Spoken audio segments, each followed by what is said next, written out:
We wanted Unity to be sort of a restart of the brand, right? So we looked at all the other games that we had. AC1 had these type of open-ended missions. The issue was always variety, was that we didn't have all the systems to support them to make this actually varied enough throughout the experience. Now that we have all the city stuff, all of those different missions, those pillars, those different gameplay blocks, we can do that again, but do it right this time, you know, ready for next gen.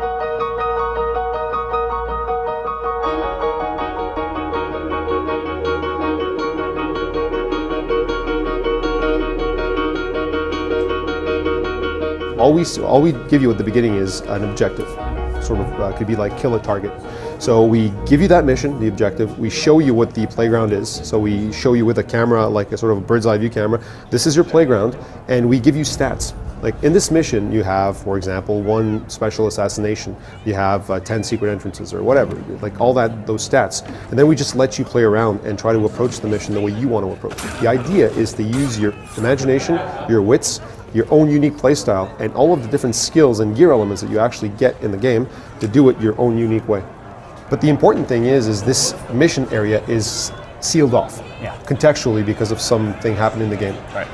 And then the idea is find your own unique way of infiltrating it and then accomplishing the mission. So it's as open-ended as you want it to be, right? Are you guys doing anything to discourage just outright mayhem and chaos, just me charging in with a sword and a gun and just taking on an enemy that way? Is it like, do you kind of want people to be a little more stealthy and kind of take their time? We want that because it makes more sense, right? But you can still try the gung-ho approach, right? You can just try charging the guards, but what you'll find is that our combat is a lot more challenging. So it isn't, you know, where guards before waited their turn to strike. They don't do that anymore. They actually try to coordinate. So the more guards there are, like if there's 3 guards, the third one will just draw a gun and try to shoot you. So the idea is that not only do you have to take care of like guards individually, but you have to make sure to dance between them to actually destabilize them so they don't coordinate. Right. So you can try to do that, and some people that are really good at fight might actually be able to pull it off. But one thing we've done though is we've given you the tools to be able to break that cycle, hide, you know, reset the stealth loop. Certain elements we had to change for that. First of all, you know, we have smoke bombs, real smoke bombs, like not, you know, people cough. These are like, it fills the space with smoke, right, and it breaks line of sight. We have other bombs that are sort of like flashbangs, like very bright magnesium bombs, and it also allows you to sort of escape. There's still the ingredients, like haystacks, hide spots, stuff like that. But fundamentally, we changed the way guards see you. Now the way that guards see you, they actually have a last known position, and you'll actually see a visual element. But the idea of making it more readable, more predictable, actually allows you to plan. And you can even manipulate guards with last known position, you know, head them into a trap, for example. Yeah. So it's really a combination of many things. Even the way that the HUD works, the way that you are seeing that guards are detecting you. They used to be NPC-centric. So there was this triangle over NPCs' heads, and you saw them, the triangles filling up. Right. And you know, he's detecting you, boom, he's detected you. What we did now is for all guards that are behind you, there's sort of a ring around the character, and it shows you that feedback element on the HUD. The difference is that now you can't get surprised. A lot of times you thought you were being really sneaky, you get detected because you didn't see the guards that were behind you. Yeah. So by giving you the combination of all these different elements really makes stealth brand new in ACU.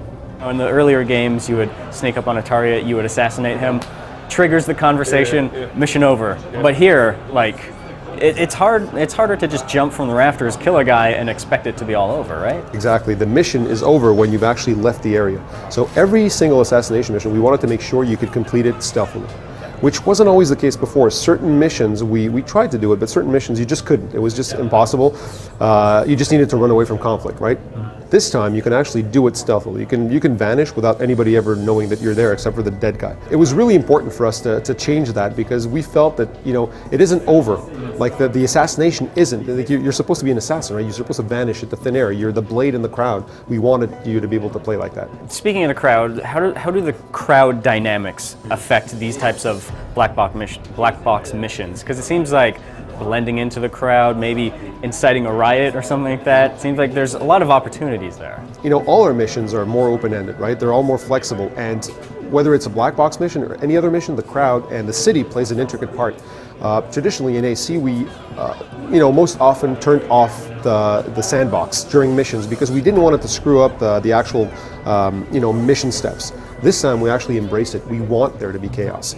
We want you to be able to like start a fight and have 10 people in the actual crowd take up arms and fight and protect you because you're being attacked by these extremists, right? We want that stuff to happen. We want your experience, your playthrough to be unique.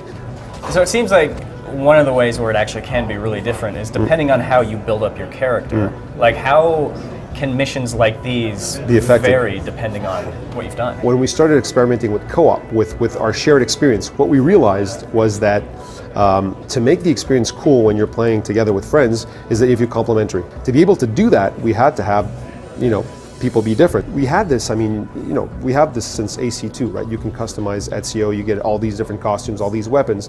The thing is that before they used to be purely aesthetic. Right now, every gear element actually has an impact on gameplay. The hood might make you, blend faster into a crowd. The boots will make you fall from a greater height without, harming the character. So all of these different elements will start making each character sort of unique, right?